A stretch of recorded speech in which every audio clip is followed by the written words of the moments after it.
Hey guys, welcome back. Today I am using my Ricoma EM1010 for the first time. I'm bringing you guys along with me. I'm making some shirts for my two boys. We went on Etsy and they each picked out a design. My older son picked a Batmobile because he loves Batman, and my younger son picked Rubble from Paw Patrol. So the first thing I'm doing is prepping my fabrics. I'm adding Heat and Bond Light to the back of them for the applique.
Hooping this shirt for the first time was a little tricky for me at first, just because I'm so used to turning it inside out and floating it like I do on the P800.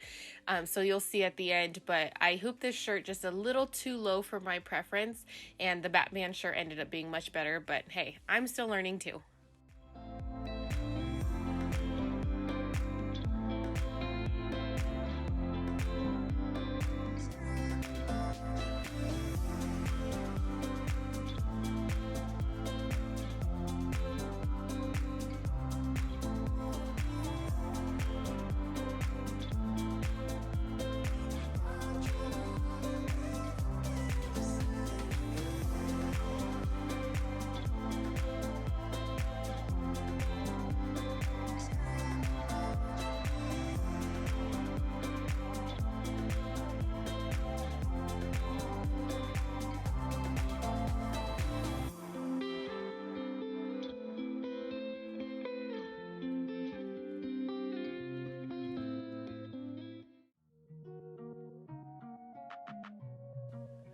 There were just a couple colors that I needed to swap out, so I'm just switching a few spools around and changing up my thread colors.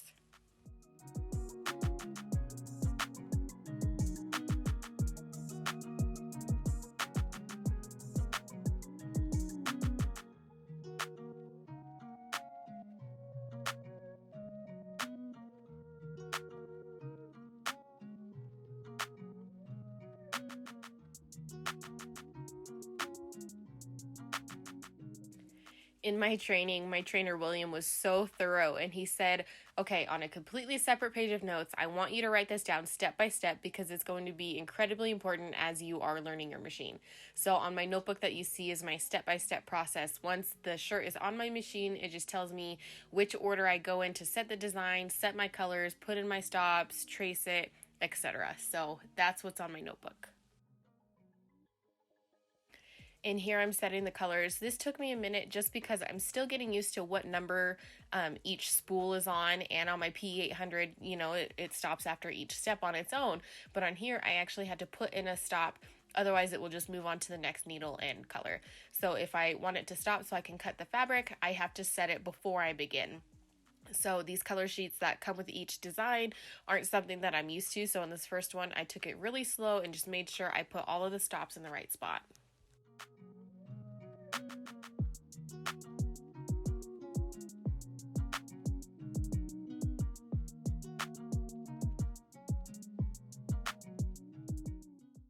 Now it's tracing the design, which is the last step before I press the start button. And now I'm just going to go over the list one more time and press start.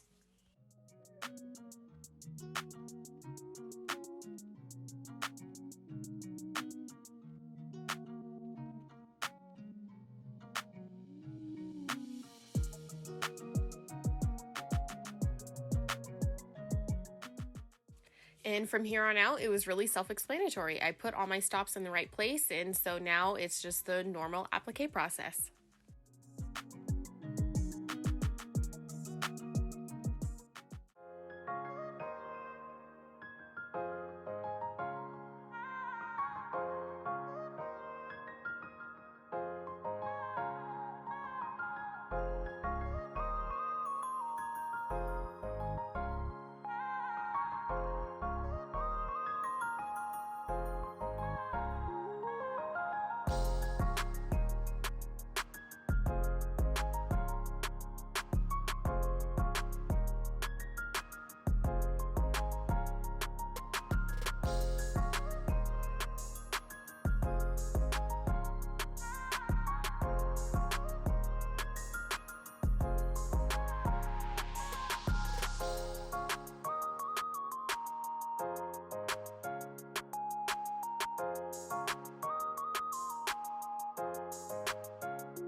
Okay, so here is how Rubble turned out. He stitched out great.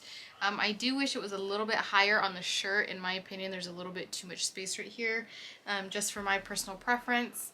But obviously you can see, I mean, you can still see the outline of the hoop, so you can see that he was still centered perfectly in the hoop. I just needed to put him up higher on the shirt. So that's all me, but I'm really happy with how this one stitched out. So I'm going to be doing a Batman one next, and hopefully I will place it better.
Okay, sorry about the little shadow over here, but here is how it's stitched out. This one, I do like how high this one is, and it would be perfect like if I was going to add a name, but I did get it a little, just a hair too far to the left, in my opinion. Sorry for my arm shadow.